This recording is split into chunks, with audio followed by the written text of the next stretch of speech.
aquí, señores, hoy viernes en ATV Noticias al estilo Juliana y ya estoy preparada para conversar con el economista y matemático Hugo Ñopo, a quien además sigo en redes desde hace buen rato, para hablar acerca de lo que nos está dejando esta situación, esta coyuntura, donde estamos viendo las actitudes tanto de Fuerza Popular como de Perú Libre frente a una respuesta que la tiene que dar el organismo máximo electoral, que es el Jurado Nacional de Elecciones, y que ese veredicto aún no llega.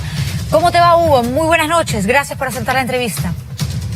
Buenas noches, Juliana, mucho gusto. Igualmente. A ver, Hugo, lo primero, Javier Villastein, ¿no? Ha presentado una acción de amparo ante el Poder Judicial. ¿Para qué? Para pedir la nulidad de la segunda vuelta, para que se convoquen a nuevas elecciones. Jurídicamente, dicen los especialistas que esto es imposible, pero más allá de lo que se pueda lograr en materia legal o no, ¿qué es lo que se busca en cuanto al mensaje que llega a la población y que definitivamente no hace, creo yo, más que alimentar esta polarización, esta división en la que nos encontramos? Claro, pues el mensaje es que las reglas de juego no importan porque hay un objetivo más grande, más trascendente, que a algunos les importa más, que es bloquear la posibilidad de, voy a citar entre comillas, el comunismo, ¿no? Y tenemos que entender que para ser una sociedad más o menos respetable y respetada, hay que respetar unas reglas de juego. Teníamos unas reglas de juego para elegir a nuestro próximo gobernante, las estamos aplicando y hay que esperar el resultado de ello. No hay que salirse de ese cauce.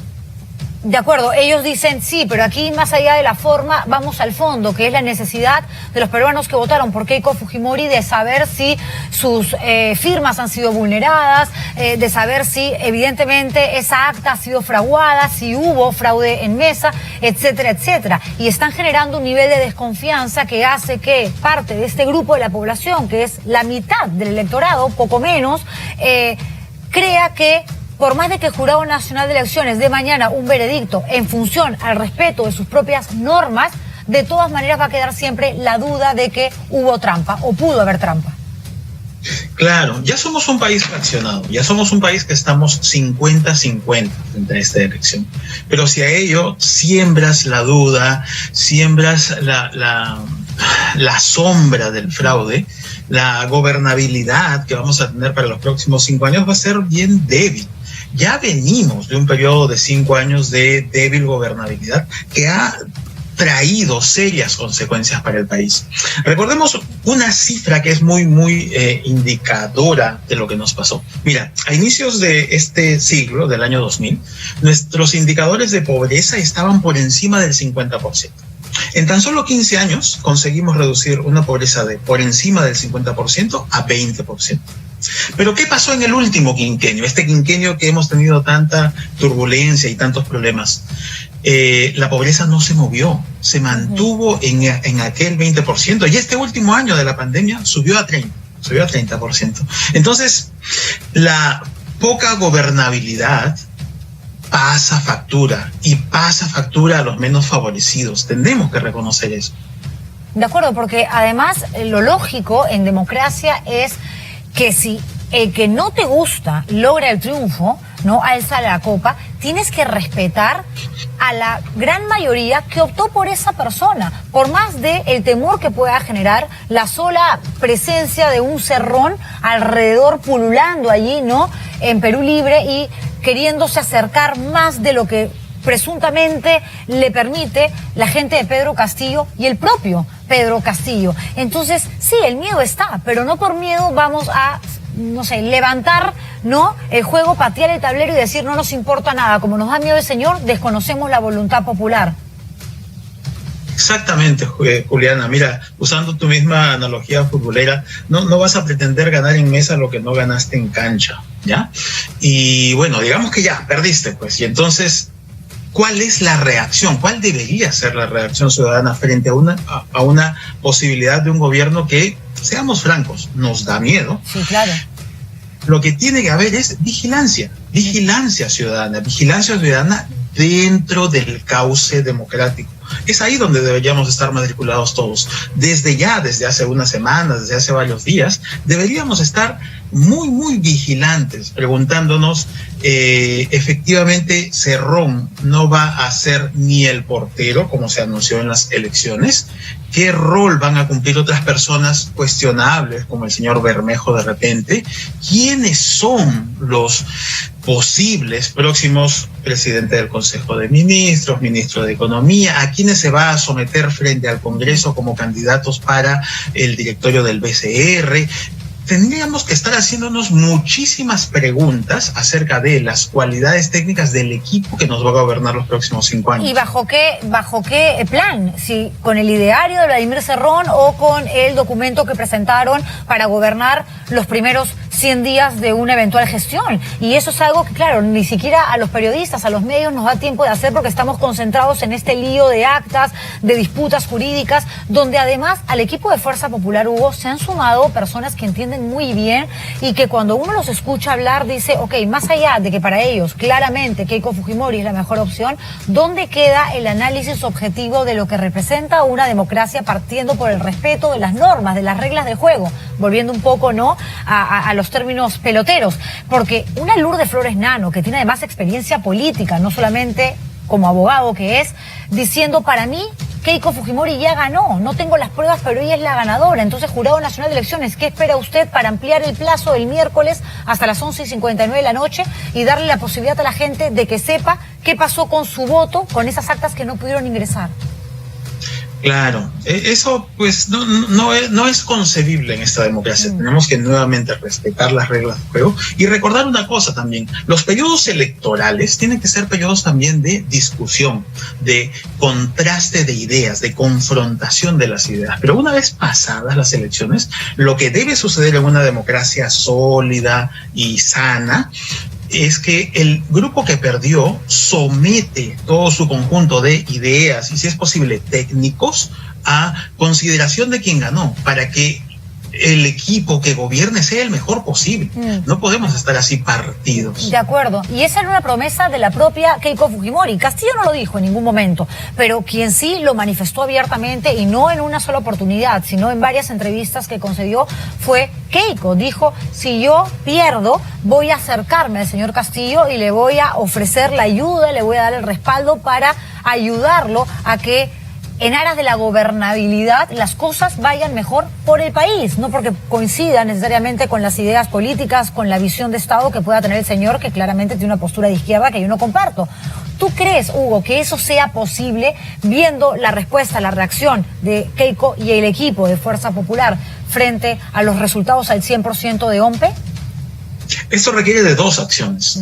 Uno, del desprendimiento al que te estás refiriendo, pero también de la receptividad del grupo de Castillo, que hasta lo que vamos viendo probablemente no exista mucho. Estamos viendo mucho más sectarismo que receptividad. Ahí también debería venir un llamado de atención ciudadano a estos señores. Oigan, no va a ser una cúpula la que gobierne. Tiene que ser un gobierno para los 33 millones de peruanos que somos.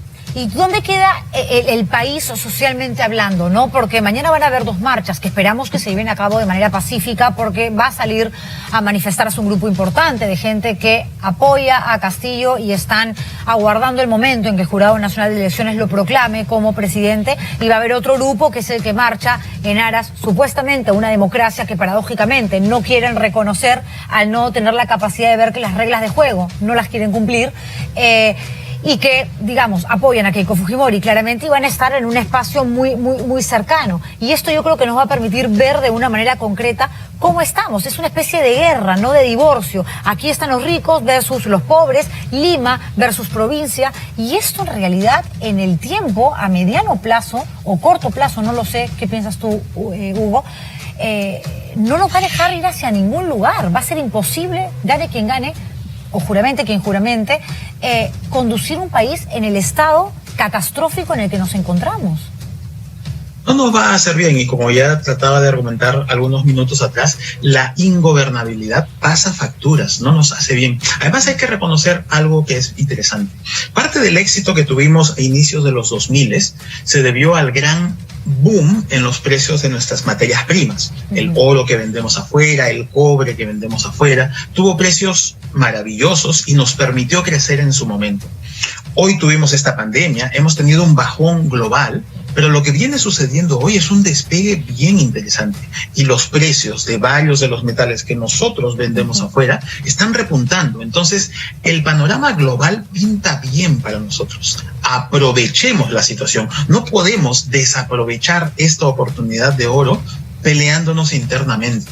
Claro, pero casualmente uno de los temores que existe en el manejo de la economía es que, claro, Pedro Castillo no tenía hasta hace poco un plan en esta materia concreto. Con Pedro Franque ha sumado muchísimo. Lo escuchaba la otra vez en una entrevista con Rosa María Palacios y la tiene sumamente clara. Pero ¿hasta qué punto Pedro Franque, por ejemplo, en un eventual gobierno, tendría una presencia fuerte o de pronto se haría cargo del propio Ministerio de Economía y Finanzas? Porque hay mucho desorden al interior de Perú Libre. Hay una guerra por el poder que está clarísimo desde que a Betsy Chávez, que era la vocera de la bancada, la sacan, meten al señor Paredes, sale Bermejo a decir, no, Cerrón de todas maneras va a estar y no nos gustaría una Verónica Mendoza como premier. O sea, ¿quién manda ahí? ¿Quién va a decidir? Porque algunos dicen, nosotros vamos a respetar la democracia y las libertades también de un mercado abierto, pero luego aparece la gente Cerrón y compañía que siguen con el discurso de la expropiación.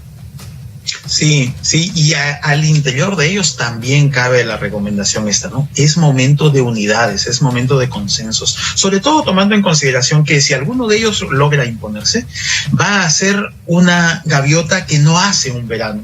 Un equipo de trabajo para gobernar un país requiere de varios cientos de personas, 500, 600 personas. Entonces no basta con tener un Pedro Franque al mando de repente un ministerio, sino que hay que tener él y su equipo de varios cientos de personas en ese ministerio, en algunos otros. La sumatoria da estos 500, 600 técnicos que, como te cuento, necesitamos y hay que reclutar. Y si mañana Pedro Castillo es proclamado presidente, Hugo, ¿hasta qué punto, si es que Cerrón se acerca demasiado o el ala más radical de la izquierda que él representa empieza a darle demasiadas ideas a Castillo, hasta qué punto él podría convertir el Perú en un estado comunista, en una especie de filial venezolana? Porque no se trata solamente de lo que uno quiera, se trata de lo que otros poderes, que además son autónomos, independientes, como por ejemplo el Congreso de la República, le podría eventualmente permitir o no. Sí, antes que el comunismo, una preocupación previa es la del autoritarismo. Y es ahí donde no tenemos que caer. Es ahí donde es ese jabón el que no hay que pisar y resbalarnos. Porque si permitimos autoritarismos, entonces la ruta hacia el comunismo puede estar garantizada. Las señales previas tienen que estar ahí.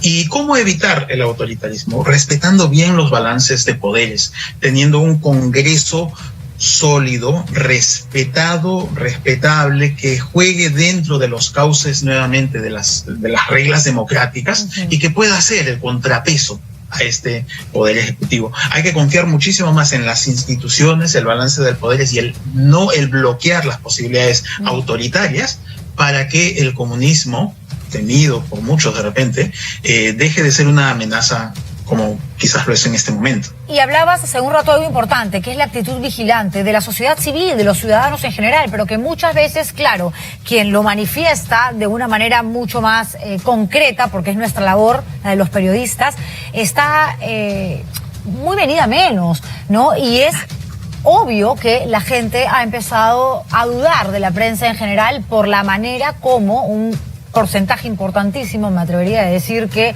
hasta un 90% se alineó a la candidatura de Keiko Fujimori, por miedo a Castillo, porque era una orden que venía de arriba, por lo que fuere, pero lo cierto es que eso ha quedado pues más que evidenciado. ¿Cómo no solamente recuperar la confianza y la credibilidad, que en el periodismo eso es tan difícil, y dos, quienes hemos asumido una actitud más bien imparcial, que nuestras críticas para algunos ha podido ser, no, muy a favor de tal o aquel, pero eso es subjetivo también porque es una percepción, pero quitarnos, ¿no?, el título, la consigna de terruco comunista que nos ha dado un porcentaje de la gente, de la población, sobre todo aquellos que han votado por Keiko Fujimori, porque dicen que somos cobardes por no apostar por la democracia y por no hacer campaña a favor de Keiko. ¿Cómo lograr que se recupere la confianza que tiene que existir en algunos medios, por lo menos de comunicación, para que confíen a su vez en lo que damos, en las entrevistas que hacemos, en los reportajes que presentamos, en las investigaciones que hacemos.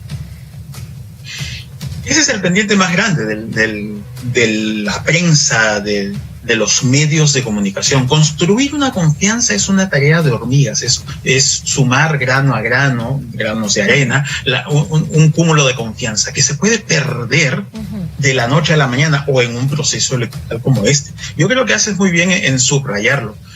Gran parte de la media, no sé si 90%, pero seguramente alrededor de ello, estuvo alineada alrededor de una candidatura. ¿Es esto saludable o no? Es terrible.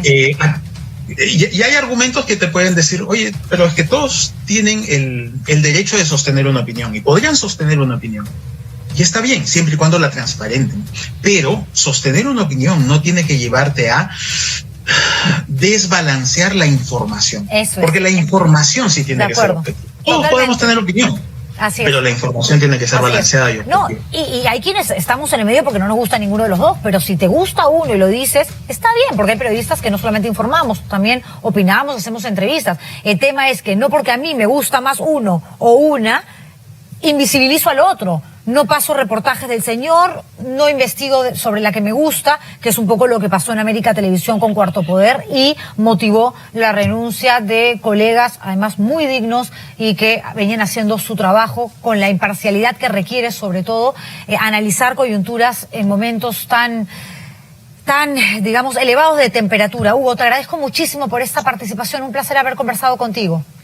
Yo te agradezco muchísimo, Juliana. Este tipo de conversaciones tienen que darse mucho más. Totalmente los sesgos existen, tienen que estar ahí, pero hay que transparentarlos. Cada quien con su posición y cada quien defendiendo la suya, con las mejores herramientas que pueda, sin faltar a la verdad. Claro que sí. Y que no se quede en Twitter, ¿no? Porque además es bastante discriminatorio pensar que todos tienen que acceder para de pronto encontrar una serie de opiniones. Pueden ser encontradas, pero que con respeto siempre son enriquecedoras para quien pueda acceder a ellas. La televisión es una plataforma mucho más amplia y llega a nivel nacional, este programa por lo menos, así que queda pendiente, por supuesto, hacer esto de manera más seguida. Gracias, Hugo. A ti, mucho gusto. Igualmente, Hugo Ñopo, economista matemático, conversando con nosotros.